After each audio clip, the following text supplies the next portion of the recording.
3 күнде 100 000 теңге табу. Кеше осы мақсатты өзіме қойып едім. Бүгін бір тәулік өтті. Бүгін нәтижеге қарап шын айта аламын, мақсат орындалмады. Бірақ бұл менің қолымнан келмейді деген сөз емес.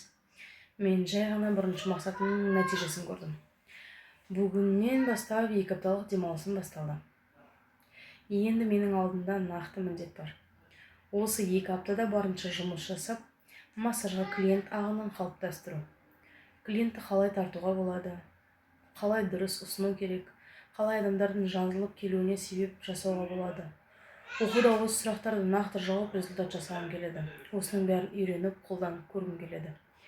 Бірінші мақсат орындалмады, бірақ мен тоқтаған жоқпын. Осы үшін оқуға ақша жинағым келеді. Мені массажға келіп қолдап кетсеңіздер, сіздер демалып жақсарып кетесіздер, ал мен мақсатыма жетіп, сіздерге пайдалы контент түсіруге, дамып, білім алғым келеді.